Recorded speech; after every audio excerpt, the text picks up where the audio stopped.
Hello, I'm Todd Hodge. Today I'm going to give a presentation on how to perform CPR properly.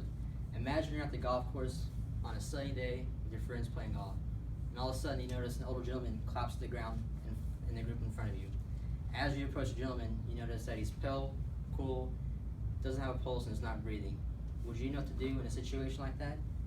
Every year, approximately 320,000 people experience sudden cardiac arrest. Out of those 320, 9 out of 10 of them will die due to people not knowing how to do CPR. Knowing how to perform CPR, even if you're not certified, could save someone's life. Today we will discuss sudden cardiac arrest and some CPR statistics that apply to those, what to do when you first arrive on scene of a person down, and how to perform CPR. I have been in EMS for over 9 years. I've been certified in CPR for 9 years, and I've been a CPR instructor for 2 years.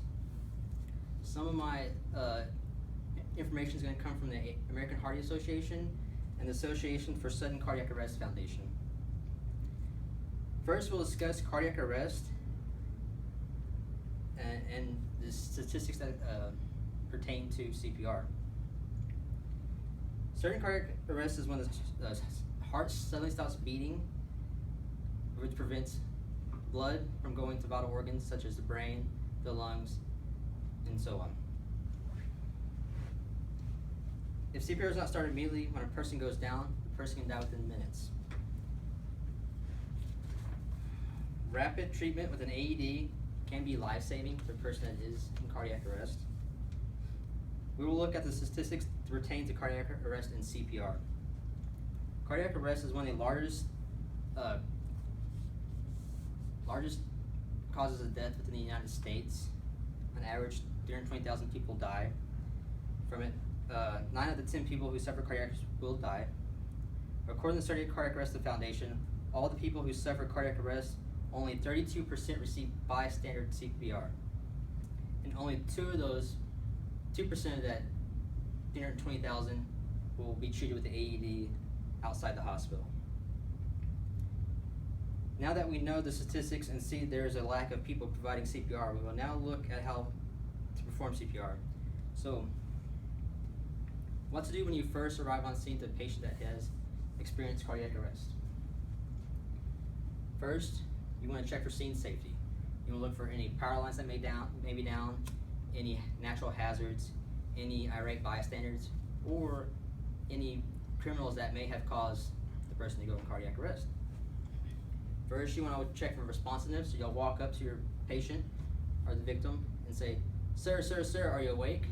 If he doesn't respond, next you want to look, listen, and feel. So you're going to look for chest rise and fall. You're going to listen for the air coming in out of the airway. And you're going to feel for a pulse on the neck.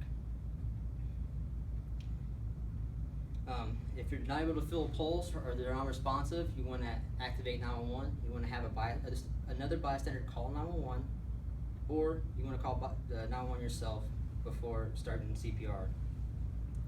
Now that we determined that the scene is safe and the patient has no pulse or is unresponsive, we're going to now perform CPR. First thing you're going to do is place one hand on top of the other, mid-sternum, mid-nipple line on the patient. You want to give 30 compressions at a rate of 100 to 120 compressions a minute at a depth of 2 inches. You want to allow recoil after every compression. After 30 compressions, you want to give 2 breaths. If you're not able to give breaths at first, try readjusting the airway and try again until you see chest rise and fall.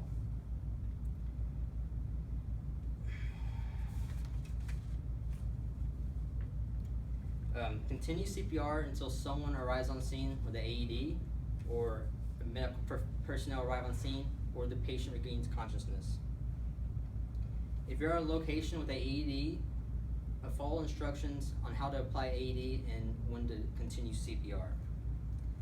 It is important to remember that the faster someone starts CPR, the better chance the person has to survive. Today we discussed the sudden cardiac arrest and CPR statistics and how without early treatment of CPR, the person will die within minutes. We also discussed that when you arrive at the person who is in cardiac arrest, we want to check for scene safety, responsiveness, look, listen, and feel, And if there's no pulse, then you want to begin CPR. But remember to keep hands on one top of the other, middle of the chest, mid-nipple line, 30 compressions at a rate of 100 and 120. Allow for chest recoil and 2 rescue breaths. So in closing, I have shared why it is important for everyone to at least have an understanding of how to do CPR. You don't have to be certified to have a chance to save someone's life.